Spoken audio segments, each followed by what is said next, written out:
عدل و انصاف تھا کہ عمر رضی اللہ کے زمانے میں ایسا نظام بنایا ہر چیز کا، پولیس کا، امامت کا، موزنی کا، دفتری کاموں کا۔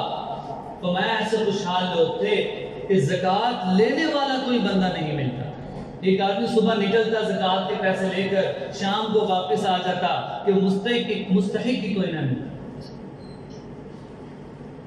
اور خوف خدا کس قدر، حضرت عمر رضی اللہ عنہ کا جب آخری وقت آیا، زار و قطار روتے تھے، فرماتے تھے جب میری روح نکل جائے مجھے جلدی دفنا دینا۔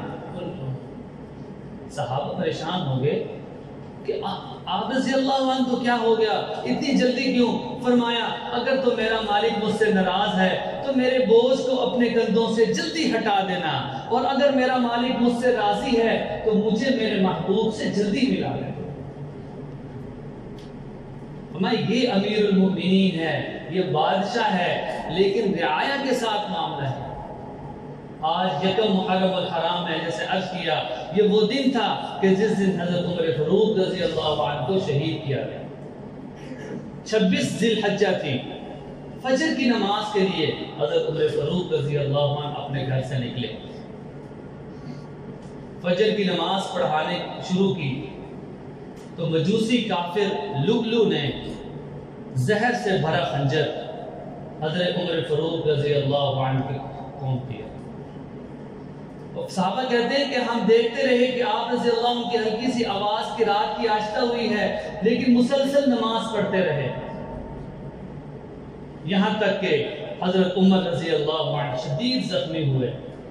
تو صحابہ کہتے ہیں پھر ہم نے نماز توڑی، دیکھا کہ وہ کافر، پھر پوچھا مجھے یہ بتاؤ کہ یہ مجھے کسی مسلمان نے تو نہیں مارا؟ میں اللہ سے پناہ مانگتا ہوں، اے اللہ مجھے کسی مسلمان کے ہاتھ سے موت نہ دینا۔ پھر شکر ادا کیا کہ اللہ سے شکر ہے کہ مجھے کسی مسلمان نے نہیں مارا۔ باتیں 4-5 دن اسی حالت میں گزر گئے، شدید بیمار رہے، یہاں تک کہ جب کچھ کھاتے پیتے تو آنکھوں سے باہر آ جاتا تھا۔ پھر وہ یکم محرم الحرام کا دن آیا کہ جس وقت حضرت عمر رضی اللہ عنہ نے اپنے بیٹوں سے کہا کہ میری پیشانی زمین کے ساتھ لگا دو۔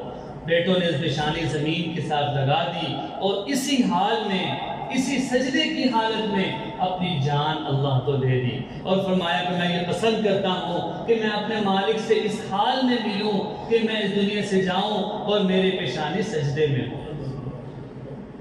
تو عزیزان محترم، یہ ہیں خلیفہ ثانی، یہ ہیں حضرت عمر رضی اللہ عنہ۔ عدل و انصاف تھا